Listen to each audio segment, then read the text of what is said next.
I made a huge mistake with my previous videos about being neurodivergent because I follow neurotypical advice like scripted videos. And the truth is, that's not me. I don't like script videos. It they feel icky, but I thought that was what I needed to do to grow my channel. The video you're about to see, I recorded and I talk a lot of things, and it turned out my fucking computer has a button that is really easy to push that mutes the microphone. And at some point I touch it without realizing, so the whole video has no audio. I'm sorry about that. Um, the wood I'm using was in the yard of the house we rent. It it was like trash there to, yeah, I think the previous tenants left it here because it's like, I don't want to take this while I'm moving. And I love the color, and I've been obsessed with doing art, living art with moss. But I did a previous attempt with the recipes I found on the internet, and they use yogurt. So everything went kind of putrid, and it was so bad. The smell was bleh. So I did I did moss art the best way I could think about now. I I don't go out much. I have agoraphobia in great deal because of my CPTSD, my complex PTSD. But every time I go out, I get back with some rocks or sticks or feathers or something that I think it's pretty. Um, Most of that is nature stuff. I don't know what's my criteria for picking those stuff, but I can't help it. I try to have pockets in all my clothes. Some of them don't have pockets because I don't know how to sew the pockets in them. But I saw some pockets in other like dresses, and I don't know how to put pockets in my leggings. That's where I'm stuck. So with all the rocks I've collected, I found a few ones that are kind of flat and were good to glue to the board and then cover with the moss. You're going to see me struggle with the hot glue pistol because I don't really know how to use it. It was really hot. But yeah, that's it about the what you're seeing now. I discovered today in reading some threads something that I never thought it was about being neurodivergent. I thought it was something that happened to me and Franco because we kind of feed each other's laziness. And I realized how wrong I was. Someone asked if any of us has trouble going to the shower, and then when we are in the shower, we have a great time and we enjoy the shower. Not a great time in another way, it's just enjoying the shower. And I have a lot of issues taking a shower, not because I am a dirty person, or it's just I keep thinking about I have to go upstairs, I have to take my clothes off, the water has to be a good temperature, I have to fetch the clothes I'm going to use after, and sometimes I don't know what I'm going to be comfortable using. I have, like, the dress I'm wearing now and in the video, I have two dresses that are exactly the same, just the print is not, is other, and I keep rotating one and another because I feel comfortable with in them, and then I don't know, I flip and I don't feel comfortable in them for a, I don't know, a period of time, or maybe until next summer. So I I went on a tangent.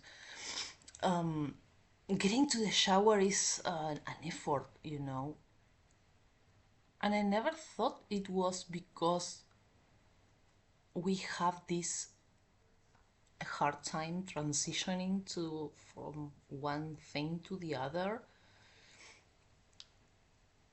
and it was kind of a huge revelation and a huge relief to know that it's not that I am a dirty or a lazy person, it's something that I struggle with because my brain works like that.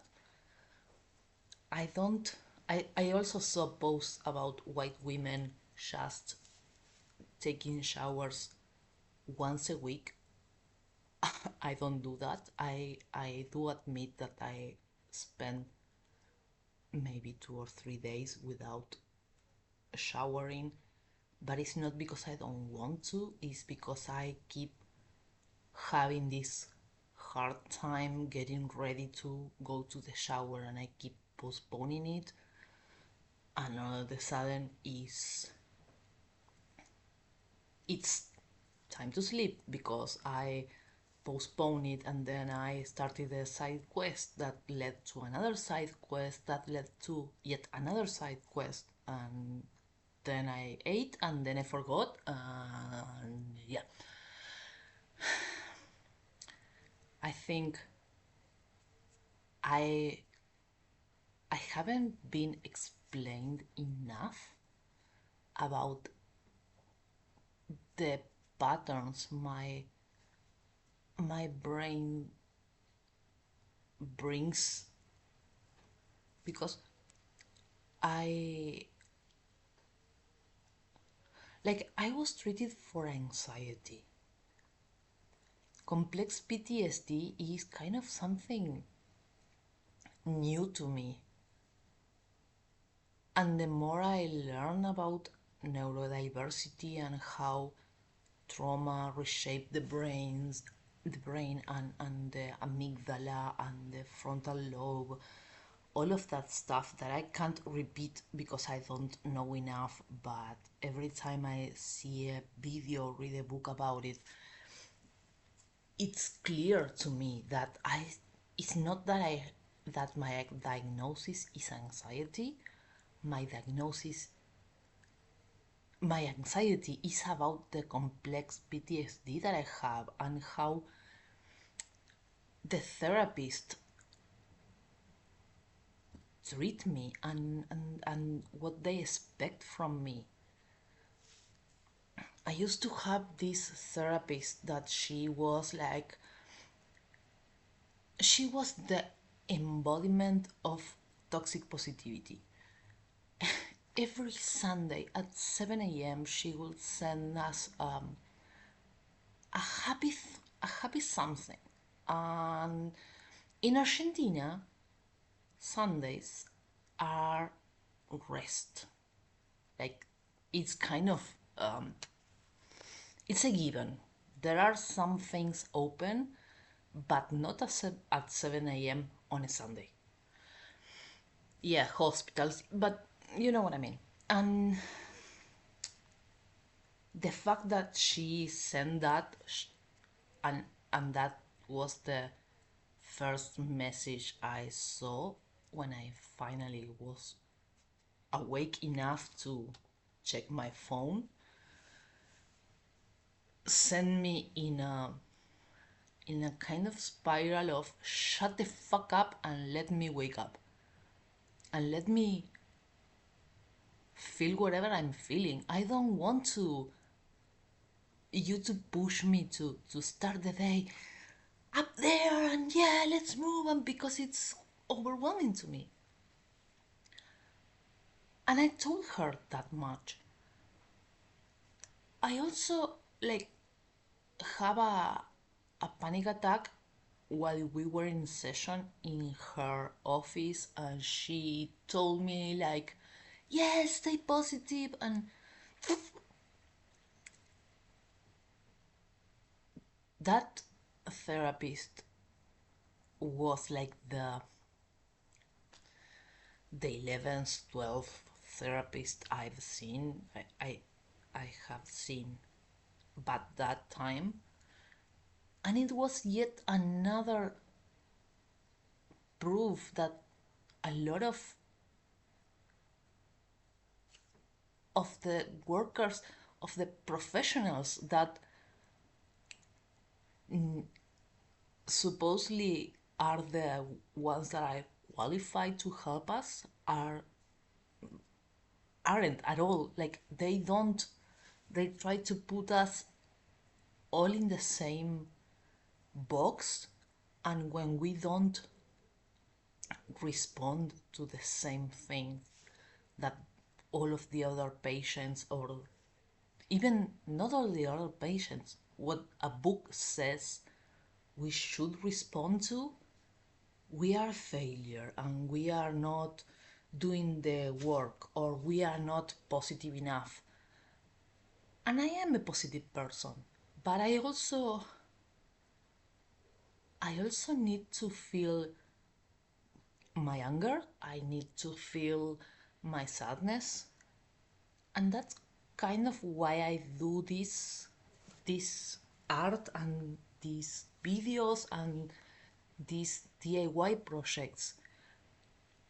I feel connected to my emotions when I'm doing something creative. Meditation, sitting still meditating is not something I can do. I feel really, really anxious. It's like I don't want to close my eyes. It's everything is so still. I get amped up to every noise I hear. So this is my way to do mindfulness and process what I'm thinking, and even processing the anger. While I was doing the most art, I pushed a few rocks really hard because I'm feeling overwhelmed. The world is a mess. Yesterday was my birthday, and it's a traumatic date, and the trauma is real. I tried to overcome it. It was a great birthday. I have a great day, but the trauma is there, and I needed to process it, to tell my body that I'm safe now, tell my sorry, tell my mind that I'm safe, tell my nervous system that I'm safe. So the trauma appeared, and I need to first forgive myself for not being able to do something before, to do something when I was a kid, to not being able to cope or to find better resources when I was a kid.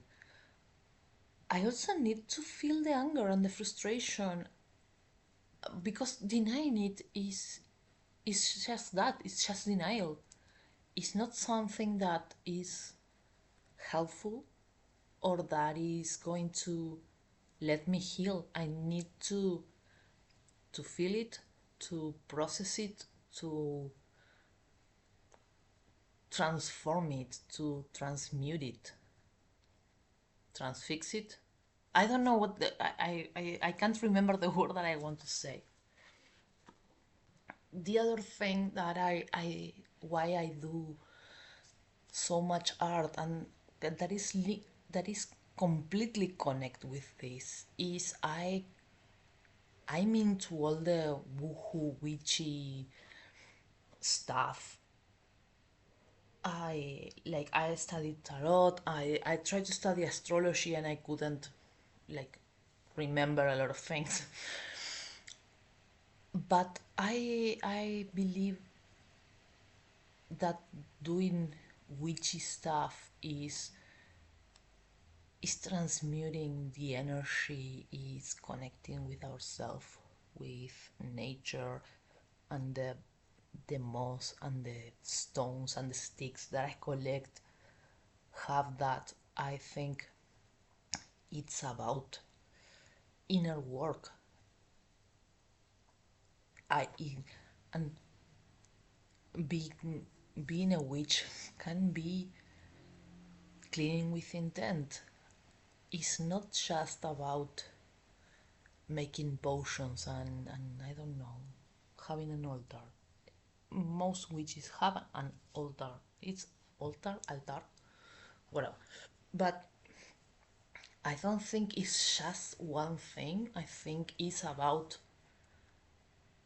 shifting and learning and unlearning, and learning with some technique behind, or some, not technique, some end result in mind and something to arrive to.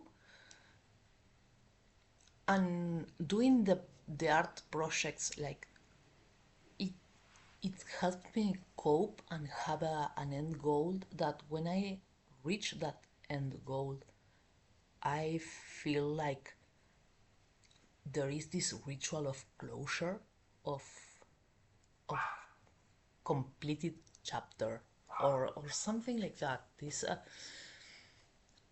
kind of I was able to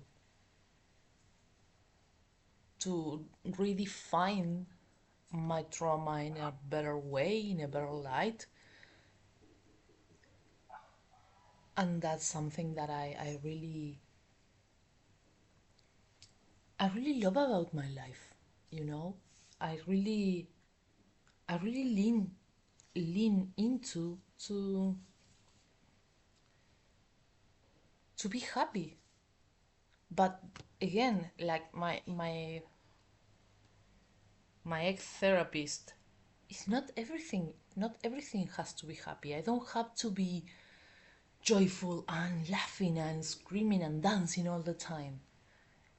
It's about, and it's not neither be still all the time. It's about balance, about doing and not doing what you feel like is helpful to you, but also resting. And I feel like doing art, or doing any creative stuff helps me achieve that, because I can be still without being completely still, and I'm taking action to connect with me, with myself, and with my home. And every time I see one of the things I painted or created, I feel proud of myself, and it's a form of reinforcing that I deserve I deserve to be alive, because that's something that I didn't thought it was possible to achieve. Um, Again, I'm sorry for the mishap with the audio. Um, I don't think I'll be doing more videos scripted. It's not my jam. I rather kind of ramble, and because I feel more comfortable doing this, even though I can make mistakes and understand something wrong. I rather learn that be scripted the rest of my life. Uh, Tell me in the comments what you think about the thing I did. It's going to go on the bathroom wall on top of the bathtub and shower, but I can't put it up yet until it's the moss sticks to the board. Yeah, please comment, like, subscribe, and tell me what are you what do you think about my videos. I want to create community, but I need you to do it. So let's help each other. Bye.